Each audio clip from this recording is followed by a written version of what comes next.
Today on Randy Reviews It, I built the ultimate Franken Glock and it didn't live up to the hype. Stick around and find out why.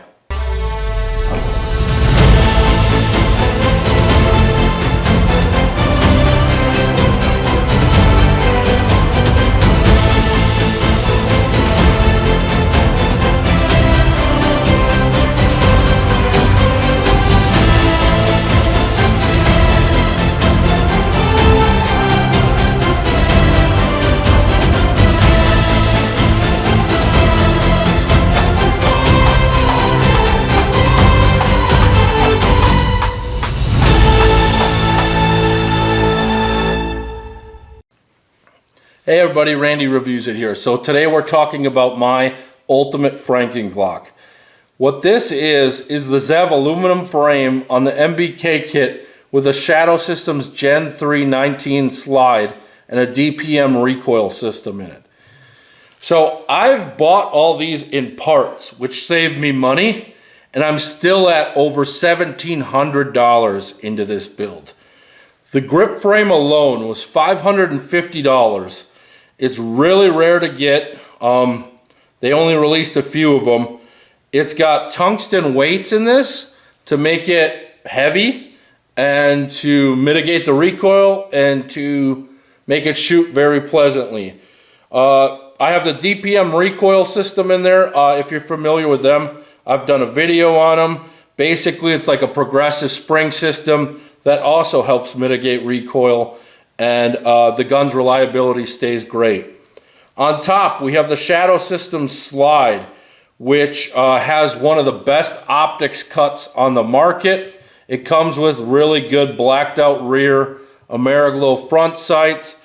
It's got a bronze spiral fluted barrel in it, some fancy window cuts, good serrations, all that jazz. So let's break it down. This was $550 for just the grip frame.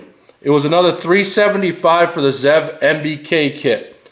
It was $675, I believe, for the slide, and about $125 for the DPM recoil system. So yeah, we got over $1,700 in this, parted out.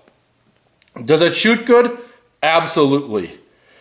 The unfortunate thing about it though, and you've seen me do videos on the ZEV frame before, is this grip frame, while it sounds awesome, in practicality was not my cup of tea. One, I took it shooting once. It was really cold. It was kind of early in the day, and the grip was freezing when I started shooting it. So it was very, very cold. It got warm quick after I shot it a bit, but if you're carrying this in like Wisconsin, where I'm originally from, it's probably gonna be miserable. And then the practicality of carrying this gun with 4 tungsten weights in the bottom and then just this aluminum frame, it's not practical, I don't think. Like, in all honesty, like if you were gonna take this frame and maybe build out like a Glock 34 long thing from ZEV, that's one thing. If you're doing competition and you can put the magwell on and all that stuff, that might make sense. But even then, the price of this stuff is outlandish, and you've been seeing a lot of other videos pop up on YouTube with, like, let's say the SIG 365 frames or some of these aluminum frame Glocks and things like that. I just don't think it's worth it. The metal frame, especially aluminum, you get a little bit give in polymer and it's lighter, and the aluminum frames, you don't get that same give, but if it doesn't have weights in it, you don't get the benefit of like a steel frame either. So it's kind of a miss. So I feel like on the Glocks especially, or on a carry gun, that the aluminum frame is a big bust. Steel frame on the wall there, like for competition shooting, makes sense.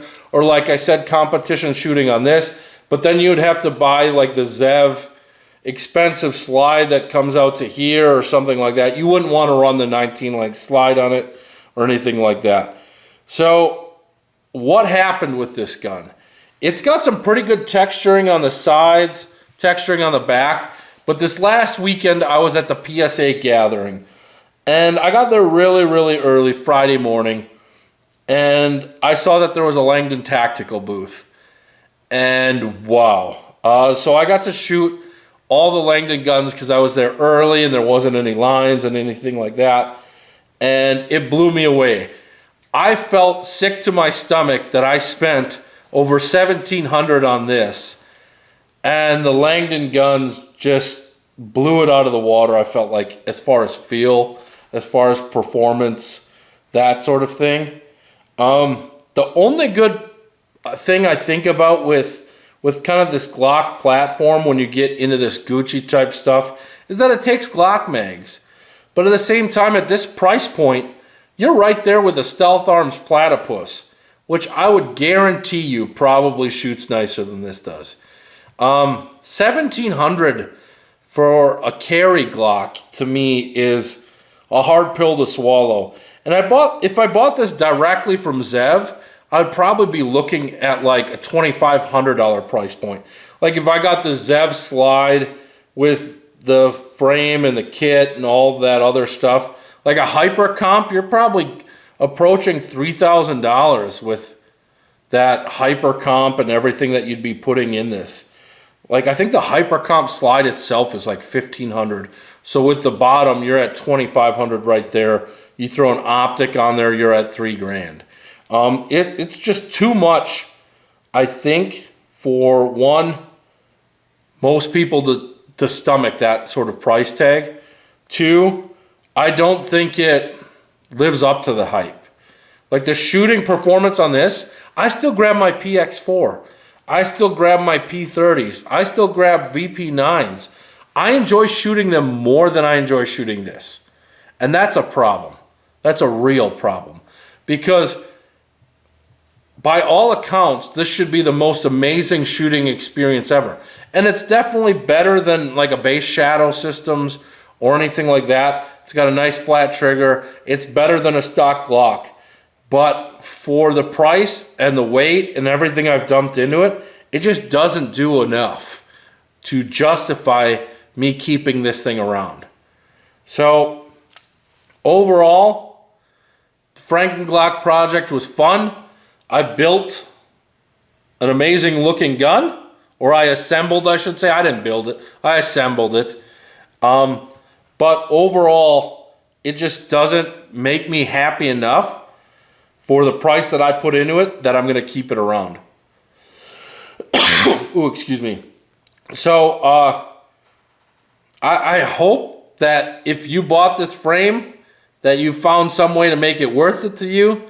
If you were interested in buying in this frame, I hope I saved you some money by not buying it.